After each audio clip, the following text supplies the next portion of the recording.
When my daughter told me I was dead weight and had 48 hours to leave my own home, I collapsed right there on our kitchen floor.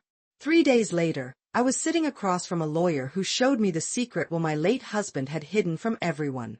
That's when I realized family ties are like beautiful necklaces. They look precious until someone uses them to strangle you. If you're watching this, hit subscribe and tell me where you're from. Because trust me, this story twists more than a roller coaster built by someone who hates straight lines. My name is Eleanor Prescott, and for 62 years, I believed I understood what family meant. My husband Richard and built a good life together. Not extravagant, but comfortable. We raised our only daughter, Sophia, in a home filled with love, or so I thought. When Richard died last year from a sudden heart attack, I was devastated but grateful I still had Sophia. That Tuesday morning started like any other. I was making coffee when Sophia walked in wearing that navy business suit she saves for important meetings. Her face was set in stone. "Mom, we need to talk about the house," she said, not even bothering with a greeting. I smiled, assuming she was concerned about maintenance. "Don't you worry, honey. I called the plumber about that leak." "That's not it." She placed a folder on the counter. "I've been talking to a financial advisor.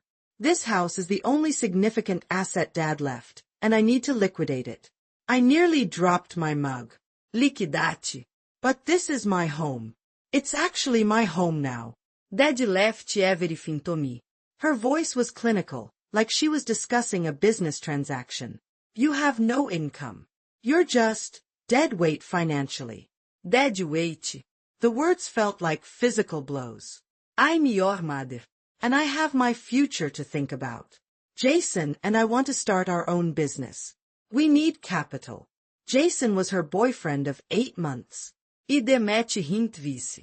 Your chosen amen ubarelli no over your mother." She slid another paper toward me. "You have 48 hours to make arrangements. I've researched some affordable senior apartments." My legs gave out. I remember the cold tile against my cheek as Sophia continued talking about financial realities and tough decisions. My daughter, who I'd nursed through fevers, cheered at soccer games, and stayed up with during her first heartbreak, was evicting me from my own home without a hint of remorse. Script part separator equals. I spent that night crying in the guest bedroom, surrounded by photo albums. Memories mocked me from every page. Sophia's gap-toothed kindergarten smile, her high school graduation, Richard holding both of us close at her college send-off. Had it all been an illusion? The next morning, Sophia left early for work, avoiding me entirely. I called my closest friend, Renata. "She's kicking you out of your own house." Renata's voice rose with each word. "That can't be legal, Eleanor." "Richard left everything to her," I whispered, throat raw from crying. "I trusted him to take care of me, but—" "Pack a bag," Renata said firmly. "You're staying with me until we figure this out." By noon, I was sitting in Renata's sunlit kitchen, nursing a cup of tea while she made phone calls. "My hands trembled so badly could barely hold the cup." "I've got us an appointment with my lawyer tomorrow," she announced, hanging up. Something doesn't add up. What's there to figure out? My husband and daughter betrayed me. The words tasted bitter. Renata sat across from me. "Richard adored you, Eleanor. He wouldn't leave you with nothing. And Sophia, this isn't the girl we know. That boyfriend of hers has been around how long? 8 months. And suddenly she's making drastic decisions?" A tiny spark of hope flickered. "You think Jason is behind this? I think we need to investigate before you give up your home." Renata squeezed my hand. "And we need to look at that will. The actual document, not whatever summary Sophia showed you." That night, as I lay in Renata's guest room staring at the ceiling, my sadness began crystallizing into something harder. Memories surfaced of Richard in his study, organizing papers he never let me see. Of hushed phone calls that ended when I entered a room. Of Sophia's sudden interest in our finances after Richard's funeral. What if there was more to this story than a simple betrayal? Script part separator equals. The next morning, Renata drove me to meet her lawyer, Martin Goldman. His office was small but immaculate, with diplomas lining one wall and family photos on his desk. Mrs. Prescott, I'm very sorry about your situation, he said, gesturing for me to sit. Renata filled me in on the basics, but I'd like to hear everything from you. For 20 minutes, I poured out my story while he took notes, occasionally asking questions about dates and specifics. And you never saw the actual will? He asked, tapping his pen thoughtfully. No. Richard handled all the legal matters. He always said he'd taken care of everything. Martin leaned forward. Mrs. Prescott, in most states, it's nearly impossible to completely disinherit a spouse without their explicit consent. Even if the will states everything goes to Sophia, you likely have spousal rights that supersede that. A wave off confusion vashed over me. But Sophia showed me papers. Did those papers have a court seal? Were they certified by a probate court? I realized I hadn't even looked closely at what Sophia had shown me. I'd been too devastated by her words. I need to see the actual will that was filed with the court, Martin said. And we need to determine if the house was in joint tenancy. If so, it would have passed directly to you upon Richard's death, regardless of the will. How do we find out? I'll request de probate records today. In the meantime, do not sign anything Sophia gives you. And don't move out of that house. The thought of confronting Sophia made my stomach clench. I can't go back there. Renata, who had been quietly listening, spoke up. You have to, Eleanor. It's your home. And now it's also a crime scene. Crime scene? I repeated. Martin nodded grimly. If someone is attempting to defraud you out of your rightful inheritance, that's elder financial abuse. It's a crime. Elder abuse. Deter me hit me like a slap. Was I really that vulnerable, that easily dismissed? Had I become just an inconvenient old woman to be shuffled aside? I'll go with you, Renata said. Today. We'll get some of your things, and I'll stay with you tonight. You need to establish that you're not voluntarily abandoning your home. As we left Martin's office, a strange new feeling was taking root alongside my hurt. Determination. == script part separator ===. As Renata drove me home, yes, home, I had to keep reminding myself it was still mine. I rehearsed what I'd say to Sophia. But when we pulled into the driveway, an unfamiliar silver BMW sat next to my daughter's car. Jason's here, I whispered. Renata's grip tightened on the steering wheel. Good. I'd like to meet this Prince Charming who's convinced my goddaughter to throw her mother into the street. Inside, voices drifted from the kitchen, Sophia's soft tone overshadowed by a man's deeper, insistent one. They fell silent when the front door closed behind us. I found them huddled over papers spread across the kitchen island. Jason was taller than I remembered, with styled dark hair and an expensive watch that caught the light as he hastily gathered the documents. Mom. Sophia's surprise seemed genuine. I thought you'd left already. Clearly, I said, my voice steadier than I expected. This is still my home, Sophia. Jason stepped forward, extending his hand with practiced charm. Mrs. Prescott, good to see you again. Sophia's been worried about you. I ignored his hand. Has she? Strange way to show concern, giving her mother 48 hours to become homeless. It's not like that, Sophia protested, but her eyes darted to Jason. Then what is it like? Renata asked, moving beside me. Because from where I'm standing, it looks exactly like that. Jason's smile tightened. Family matters are complicated. We're just trying to secure Sophia's inheritance before. Before what? I interrupted. Before I what, Jason? Spend it all on bingo and hard candies? A flash of something, annoyance? Fear. Crossed his face before the smile returned. Before estate taxes complicate things. Your husband made some unique financial arrangements. What does that mean? I demanded. It means, Sophia interjected, that Dad left some messes I need to clean up. Quickly. I looked at my daughter, really looked at her. Beneath her composed exterior, she seemed exhausted, anxious. Not triumphant like someone who'd just secured a windfall. What kind of messes, Sophia? Renata asked quietly. Before she could answer, Jason's phone rang. He checked it and frowned. We need to go. The meeting's been moved up. He gathered the papers, shoving them into a leather portfolio. What meeting? I asked. Sophia grabbed her purse, avoiding my eyes. Business stuff, Mom. We'll talk later. As they hurried out, Jason paused at the door. Don't make this harder than it needs to be, Mrs. Prescott. Some things are better left undisturbed. His words hung in the air like a threat.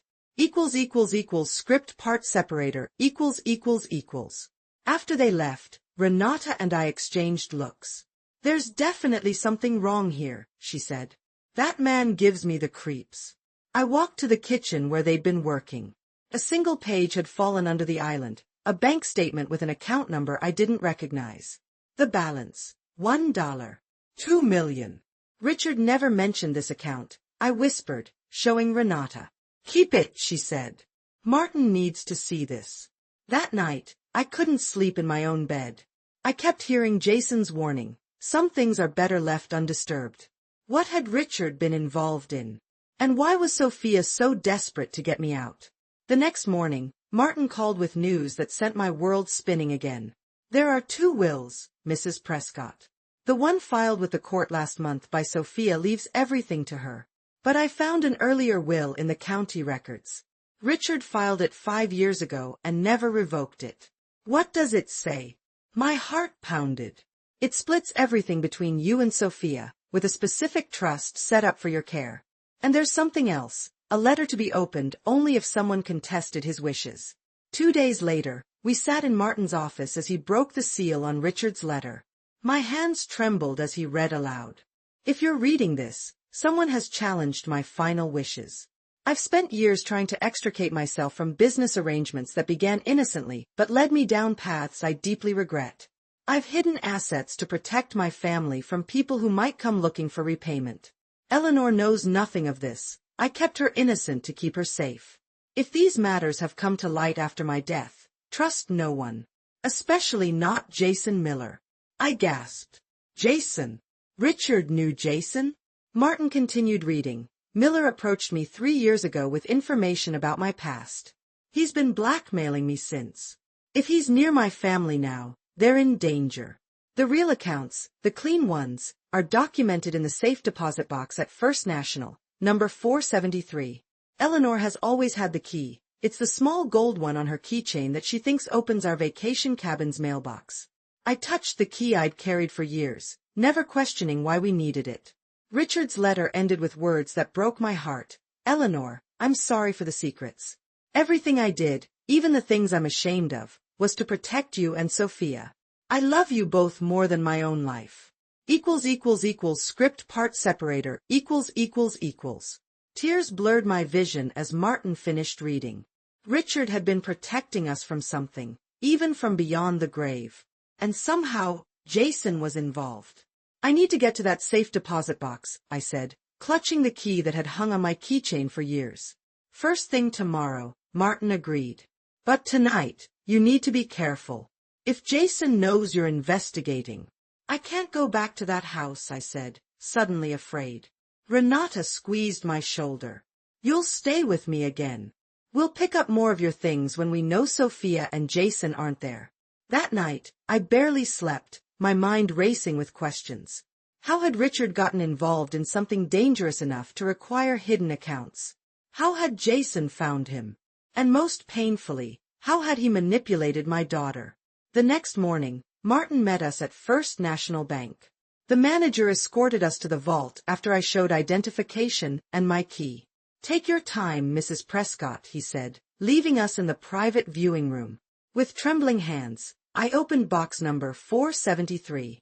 Inside lay a thick manila envelope, a USB drive, and a smaller envelope with "For Eleanor" written in Richard's familiar handwriting. I opened the personal letter first, tears falling as I read his words of love and regret. He explained how years ago, he'd invested in what he thought was a legitimate real estate venture that turned out to be a money laundering operation. When he tried to pull out, they threatened our family. He'd been paying them off ever since, hiding money in separate accounts they couldn't trace. The manila envelope contained account statements, property deeds, and most shockingly, photos of Jason with known criminals, taken years before Richard's death. He was investigating Jason, I whispered. He knew he was dangerous. Martin examined the documents. This is evidence of organized criminal activity. We need to take this to the authorities. But Sophia, I protested. If she's involved, she might be a victim too, Renata said gently. Jason could be using her to access what Richard hid. As we left the bank, my phone rang, Sophia. Mom, her voice was tight with panic. Where are you? Jason's furious you haven't moved out. He's saying things. I'm scared. My heart froze. Sophia, listen carefully. Get out of the house now. Meet me at. The line went dead. Script part separator, I tried calling back immediately, but the call went straight to voicemail. A cold dread washed over me. We need to get to my house now, I told Martin and Renata. Something's wrong. The 15-minute drive felt like hours. As we turned onto my street, I spotted Sophia's car still in the driveway, but Jason's BMW was gone. Stay in the car, Martin instructed as we pulled up. I'll check fast. No, I said firmly. She's my daughter. I was out of the car before anyone could stop me, running to my front door with a strength I didn't know I still possessed. It was unlocked. Sophia, he called, stepping into the entryway. A crash from upstairs vered me. I raced up the stairs with Renata and Martin close behind, following the sounds to Richard's old office. The door was ajar. Sophia stood amid chaos, drawers pulled out, papers scattered everywhere, Richard's antique desk overturned. Her face was streaked with tears, a red mark blooming on her cheek. Mom. She collapsed into my arms, sobbing. I'm so sorry. I didn't know. I swear I didn't know what he was doing. I held her tight, relief washing over me. What happened, sweetheart? Jason went crazy when I told him I was having second thoughts about the house. He said I owed him, that Dad owed him. He hit me and started tearing the office apart looking for something. He kept saying there had to be a key. Martin stepped forward. Did he find anything? Sophia shook her head. He got a call and left suddenly. Said he'd be back and I'd better have answers. I guided her to sit on the small sofa in the corner. Sophia, we need to tell you everything. And then we need to call the police. Her eyes widened. Police. Mom, what's going on? As Renata called 911, I showed Sophia the documents from the safe deposit box. With each revelation, her face crumpled further. I had no idea Dad was mixed up in anything illegal, she whispered. Jason told me Dad had hidden money from you, that he wanted me to have it. He said you'd waste it if you knew. He manipulated you, I said gently. Just like he tried to manipulate your father. Script part separator, And that's when I learned the full extent of Jason's deception. He'd met Sophia at a financial seminar 8 months ago. Deliberately, we now realized. He'd spent months cultivating her trust, planting seeds of doubt about her father's financial decisions and my capability to manage money. The police arrived within minutes, taking our statements and the evidence from Richard's safe deposit box.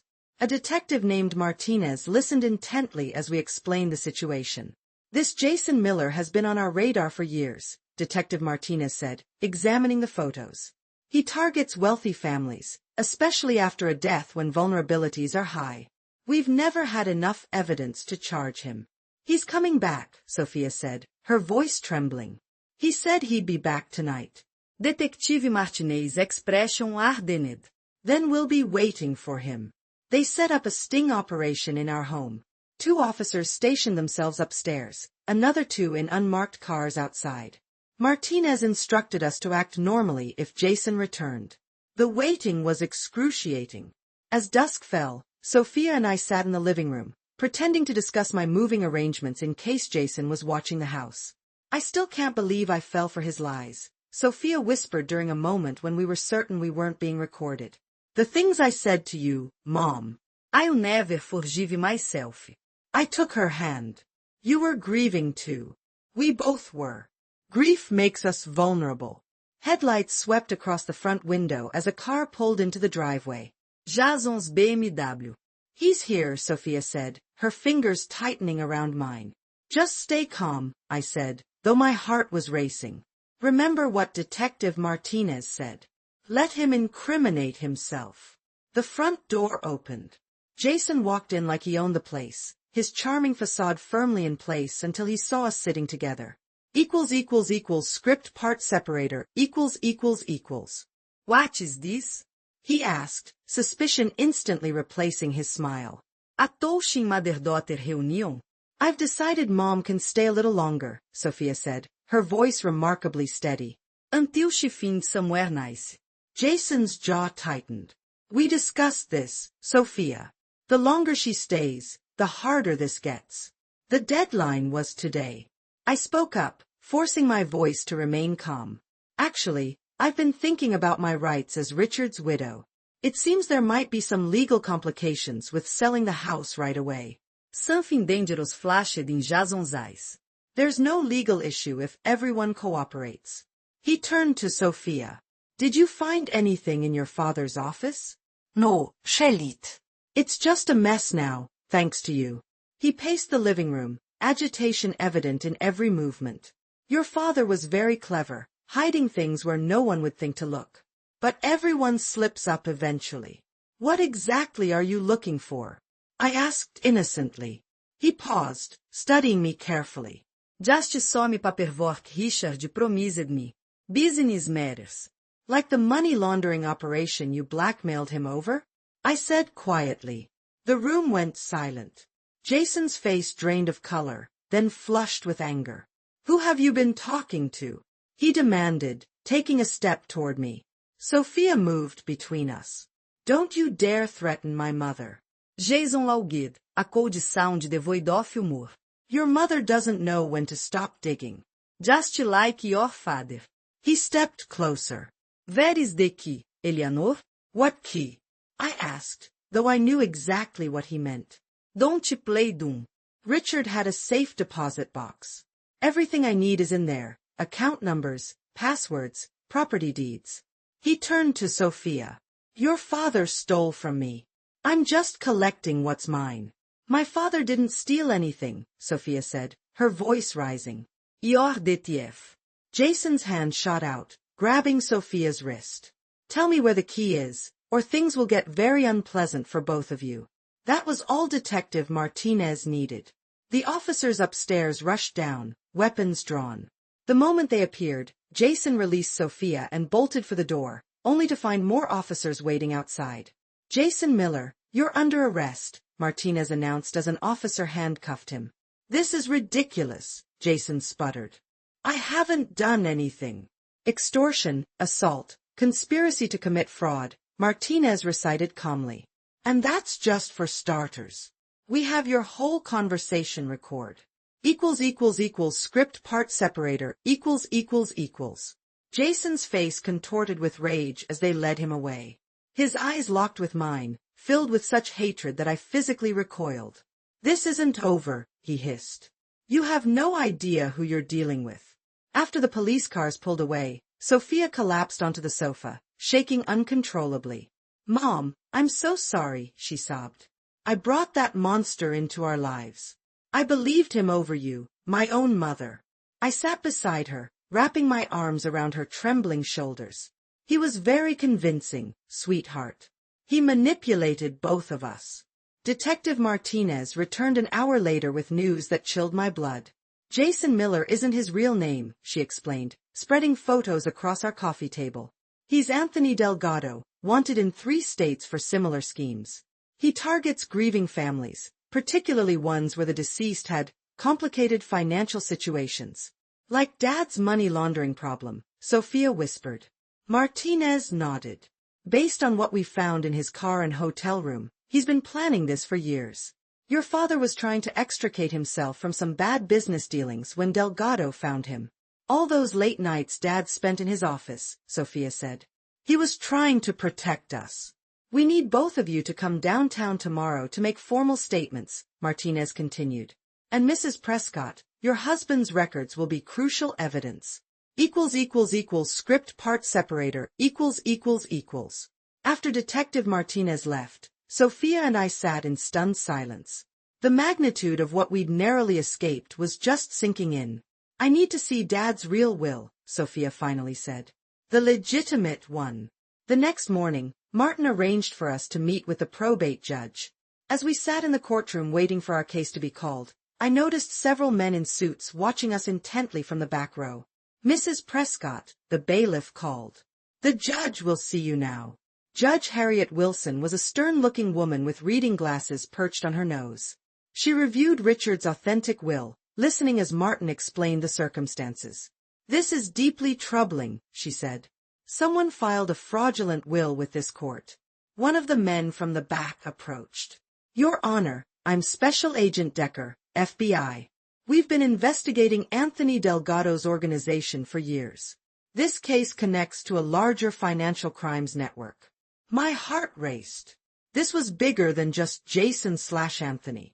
"The Bureau would like to speak with Mrs. Prescott and her daughter," Agent Decker continued. "Richard Prescott's documentation may be key to dismantling a major money laundering operation." The judge nodded gravely. "I'm invalidating the fraudulent will immediately and recognizing the original as binding." She looked at me with compassion. "Mrs. Prescott, your home is secure. But I fear your troubles aren't over. Script part separator ===. The investigation unfolded like a nightmare that wouldn't end. For weeks, Sophia and I met with FBI agents, forensic accountants, and prosecutors. Each day brought new revelations about Richard's unwitting involvement with dangerous people. "Your husband tried to get out," Agent Decker explained during one particularly grueling session. "That's when they sent Delgado to keep tabs on him. The organization had tentacles everywhere: real estate, construction, even charities. Richard had initially invested in what he thought was a legitimate development project, only discovering years later that it was laundering money for an international criminal network." One afternoon, as we left the federal building, a black sedan pulled alongside us. The window lowered just enough for me to see a man's cold eyes. "Richard made promises," he said quietly. "Debts don't die with the debtor." Before I could respond, the car sped away. Agent Decker doubled our security detail after that incident. The pressure was unbearable. Sophia developed anxiety attacks. I couldn't sleep without nightmares. Our home, once a sanctuary, felt like a prison as we waited for the next threat. "We can put you in witness protection," Decker suggested after another threatening note appeared on our doorstep. New identities. New location. The thought of abandoning everything, Richard's memory, our friends, our lives, was devastating. But the alternative seemed increasingly dangerous. That night, Sophia and I sat at the kitchen table where our nightmare had begun just 2 months earlier. "If we go into witness protection, they win," Sophia said, her voice stronger than it had been in weeks. "Dad spent years trying to fix his mistakes and protect us. I won't throw away his sacrifice by running." I reached for her hand. "This isn't just about us anymore. The FBI needs our testimony to bring down the entire operation." "Then let's finish this properly," she said with determination. "We testify, we put these people away, and then we rebuild, right here in our home." The trial date was set for 3 weeks later. Martin discovered something remarkable as we prepared. Richard had been secretly recording his interactions with the organization for years. He'd hidden the evidence in plain sight, encrypted files disguised as family videos. "Your husband wasn't just trying to escape," Agent Decker said, reviewing the files. "He was building a case against them. He was incredibly brave. Or incredibly foolish, I thought, though I kept it to myself. Brave or foolish, that thin line had defined my husband's final years." The courtroom fell silent as I took the stand. After months of preparation, the day had finally arrived. Across the room sat 5 defendants, the architects of the organization that had exploited my husband and threatened my family. Anthony Delgado among them, his eyes burning with hatred. "Mrs. Prescott," the prosecutor began, "please tell the court how you discovered your husband's hidden evidence." For 2 hours, I testified about Richard's secret recordings, the fraudulent will, the threats. My voice grew stronger with each question. This was for Richard. For Sophia. For our future. When the defense attorney rose for cross-examination, his tone was condescending. "Isn't it possible, Mrs. Prescott, that your husband was a willing participant in these alleged criminal activities? That he profited substantially?" I leaned toward the microphone. "My husband made a mistake, then spent years trying to make it right. These people, I pointed at the defendants, threatened his family when he tried to leave. They sent Anthony Delgado to manipulate my daughter after Richard died. They tried to steal our home and Richard's evidence. Those aren't the actions of business partners. They're the actions of criminals afraid of being exposed. The jury's verdict came 3 days later, guilty on all counts. Outside the courthouse, reporters swarmed us. Sophia squeezed my hand as cameras flashed. Mr. Sprisku, how does it feel to have justice for your husband? I thought carefully before answering. Richard wasn't perfect. He made mistakes that haunted him. But in the end, he protected what mattered most, his family and the truth. 6 months later, Sophia and I sat on our patio, watching the sunset. The house was truly ours now, legally and emotionally. We'd redecorated, exorcising both Jason's presence and the shadows of Richard's secrets. Dad would be proud of us, Sophia said softly. I nodded, thinking of the man I'd loved for 40 years. The man I thought I knew completely, then discovered I hardly knew at all, only to finally understand him better than ever. We're stronger than we knew, I replied. That night, I slept peacefully for the first time in over a year, no longer haunted by betrayal or fear. Sometimes family tis ravel, revealing ugly truths beneath beautiful illusions. But sometimes, they reweave themselves into something new, something stronger because it's been tested, something precious because it survived.